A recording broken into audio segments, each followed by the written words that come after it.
Tem Jorge Igor versus Mauro César. De que lado você está? Ó, é um conteúdo off-topic Palmeiras aqui, mas a gente já fez isso antes, a gente parou um pouquinho porque, muito movimentado o mercado Palmeiras, jogos e tal, mas agora que deu um tempo aqui, tá rolando matéria, não dá pra deixar passar, né? Vamos ser bem sinceros, vamos entender o que tá acontecendo aqui. Eu vou deixar primeiro a fala do Mauro César e depois a resposta do Jorge Igor e... O vídeo do Mauro César eu vou deixar congelado aqui só para evitar problemas, tá? Mas o importante aqui mesmo aqui é o áudio, se liga. Pô, tinha jornalista chorando lá, porque o Neymar, pelo amor de Deus, gente, a pessoa escalada pra cobrir a chegada do jogador. Aí ela entra ao vivo numa televisão chorando. Ah, sei que emoção. Cara, não dá, meu irmão.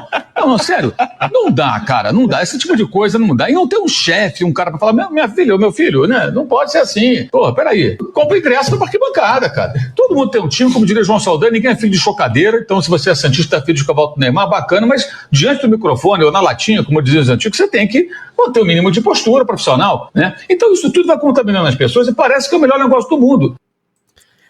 O Mauro fez algumas críticas à negociação do Neymar também, né? A chegada do Neymar ao Santos, muito embora eu, na minha humilde opinião, eu acho que é um negócio bem positivo aí pro Santos, né? Mas isso daí é outro debate. Mas o Jorge Igor, e que inclusive é um cara que a gente sempre traz por aqui, né, os vídeos, eu vou aproveitar que já tá o corte certinho aqui na vertical, né, já para deixar certinho para vocês, exatamente no momento que ele respondeu e falou sobre essa fala do Mauro César, se liga.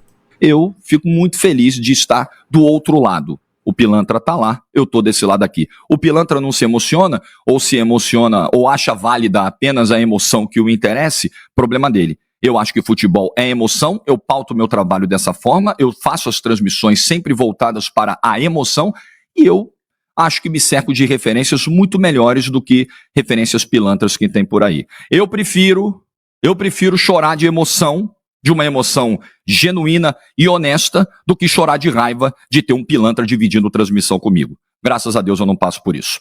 Então se emocionar com o Messi pode, mas se emocionar com o Neymar não pode.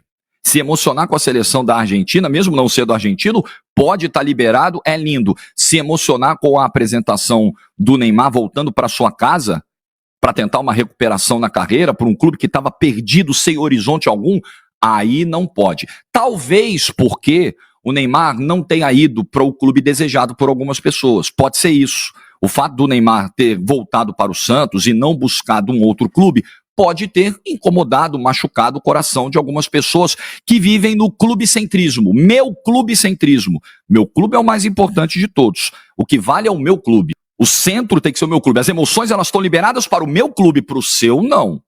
As emoções estão liberadas para o meu ídolo, para o seu, não.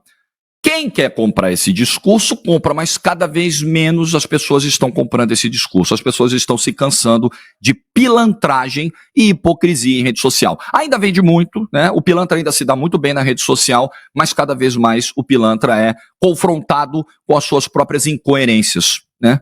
Tá por aí, é todo dia. Olá, verdadeira e verdadeira rubro-negra, aqui é a raiz. Então é isso aí, galera. Essa é a treta e eu vou dizer aqui o que eu acho. Tá? Quero primeiramente dizer que durante muito tempo eu fui um admirador e até fã do Mauro César. Mas que depois que ele saiu da nata da mídia desportiva, dos programas e empresas esportivas que representam a nata, e agora ele está na periferia dos programas esportivos, tá? Diria até que na favela dos programas esportivos, parece que ele resolveu se mostrar e dizer realmente quem ele é.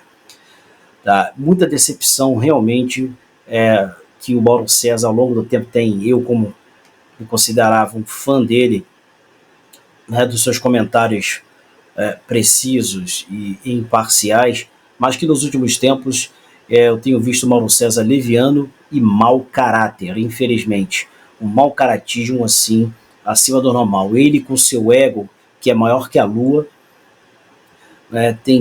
e com base nisso, ele tem até chegou a perseguir alguns jogadores, e eu quero ver agora com essa nova gestão, esse novo time que está sendo reformulado mais uma vez, quem ele irá perseguir. E eu digo isso, ele perseguiu até onde ele não pôde mais, com comentários levianos, tendenciosos, ele perseguia o Gabigol.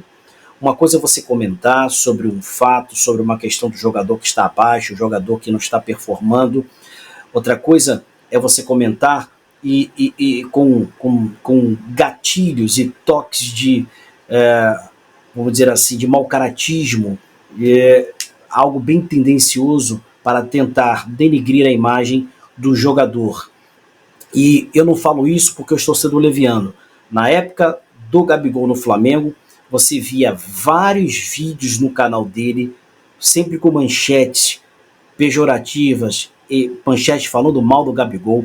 Ali ia para um outro programa que ele é contratado, e falava várias pautas, várias manchetes falando mal do Gabigol em todos os programas que ele participava. Então eu só levo a crer que isso é um mau caratismo que ele fazia propositadamente, premeditadamente, né, e com alegria, porque não é possível, por mais que você use o nome do Gabigol para ter clique, para dar audiência, mas era algo exacerbado, algo que ultrapassava os limites do plausível, da aceitação, os limites, vamos dizer assim, daquilo que você, quando você chega e fala assim, bom, tudo tem um limite, basta por aqui. Ele não tinha limite. E depois ele perseguiu o Fabrício Bruno, dentre outros jogadores. Tá? O Arrascaeta, para não dizer que eu sou injusto, ele chegou a fazer um comentáriozinho aqui, acolá, mas algo como tem que ser. E o Arrascaeta, que merecia até muito mais críticas por cada temporada ficar praticamente um terço no departamento médico, nunca contar com ele por nada, todo ano é um problema físico, e ele quase nada do Arrascaeta, mas o Gabigol, até mesmo do Fabrício Bruno no auge, quando botou no bolso os atacantes que ele e alguns da mídia esportiva, e se dizer que o futebol europeu é mais técnico que o brasileiro, né? No futebol europeu não pode ser mais técnico que o brasileiro, porque nenhum jogador do mundo tem mais técnica do que o brasileiro. Só ver quem exporta mais jogadores, quem revela mais jogadores todos os anos. Tá? Então o que acontece? Lá são outros fatores que fazem o futebol, entre aspas, ser mais técnico, dá a impressão que é mais técnico na questão da intensidade. São outros fatores que eu já falei isso em outros vídeos, eu posso até outro dia, se você quiser, comentar o verdadeiro motivo dessa falsa impressão de dizer que que o europeu é mais técnico que o futebol brasileiro. Mas voltando aqui, então o que acontece? Perseguindo esse rapaz, o Gabigol, que chegava a dar pena, isso foi criando um constrangimento tão grande, né, há mais de 2 anos, que eu deixei de seguir, eu que era fã dele, deixei de o seguir, e toda vez que tem um programa na televisão ou no YouTube, seja onde for, que tem imagem dele, que ele vai comentar, eu deixo de assistir. Porque ele fala muito de chapa branca da Flá TV, que é uma chapa branca danada, os repórteres, os jornalistas de lá. Mas os programas do qual ele participa o ao concurso no que tange a chapa branca. Porque ele fala, às vezes, um monte de asneira, e na maioria das vezes os argumentos dele não procedem, é um monólogo, onde só ele tem a razão e é o dono da verdade, e você pode notar que nenhum dos companheiros da mesa, que tem o fiofó, que não passa um Wi-Fi, não retrucam ele em nada. Mesmo quando você vai na imagem, e a gente conhece o que é leitura corporal, expressão corporal, você vê quando a câmera vai em algum dos outros comentaristas da mesa, eles começam a comentar pela forma que eles se pronunciam, a expressão facial e corporal, você vê que eles são contra o que ele está falando, mas ninguém tem o peito colhones de retrucar e mostrar, fazer ele passar vergonha na diplomacia, mostrando que o argumento dele não procede daquilo que ele está falando. Muito. Eu queria ter um dia essa oportunidade, numa mesa, num debate, no vídeo ele falar essas asneiras e eu contrapor, né, porque ele engana muito leigo e incauto, que não conhece a sua história, mal conhece a história, cabulou a história do seu próprio país e da humanidade, quanto mais conhecer a história do seu próprio clube, além de dizer que entende um pouco de tática, que não entende nada de tática de futebol. Ele dá um chutezinho, arrisca aqui e acolá, nesse sentido da tática. Então o que acontece? A gente, eu tendo que ficar ouvindo aquilo, eu não vou ouvir. Assim como eu não assisto TV aberta há quase 2 décadas, eu não sei o que é isso, eu não vou assistir uma pessoa que faz com que muitos incautos e quem tem pouca cognição, os maurumínios, né, dele, e ficam ali ele fazendo eles de miquinhos amestrados, macacos de auditório, e sendo massa de manobra dessa gente. Se você quer ser massa de manobra dele, eu respeito. E digo isso com muita dor no coração, porque, como eu disse, foi, assim, uma frustração muito grande em ver o que o Mauro César tem feito nos últimos anos, que ele mudou da água para o vinho daquilo que ele era. Eu até aconselho ele a começar a assistir alguns comentários, uns 30 comentários dele, de antigamente, né, de 6 anos para... vamos botar aqui de uns 6 anos para trás, para ele ver ele mesmo se ver como se fosse um espelho, e ele fazer um comparativo, uma analogia com que ele se transformou agora. Não é? É impressionante, é mudar da água para o vinho. E, infelizmente, aquele jornalista que eu achava que era o melhor de todos, para mim hoje ele não passa de mais do mesmo. Mais do mesmo. Tá? E é uma pena. E o Jorge Igor, em contrapartida, em todos os seus anos de carreira, desde que eu acompanho, tem se mantido fiel, é totalmente o oposto do que o Mauro César é hoje. E eu não vejo nada demais, porque ele é profissional, ele está no microfone, e ele se emocionar, ou seja, dentro dessa profissão dele, não há problema algum. Aliás, eu acho até muito melhor do que você ser um robô. Você ter que fazer comentários e o diretor dizer que você pode ou que você não pode, ou que se você falar alguma coisa tem um limite, vai até a página 2, a página 3 você não pode falar, e você não pode expressar aquilo que você sente, aquilo que você realmente é, e não aquilo que você quer mostrar para as pessoas, o público, não é? Mas na vida real é outra coisa. Então, uma pessoa que diz que o cara chorou, mas quase ficou em prantos porque o Messi foi campeão na Argentina. Uma pessoa que torce, se diz flamenguista, mas tem um amor grande, faz até lives com camisinha do Racing, né? Um timinho de bosta do cacete. E aí fica dizendo que os outros não podem chorar. É só vocês verem o vídeo dele, como ele estava com os olhos lacrimejando, não é? A voz arranhando, embargada,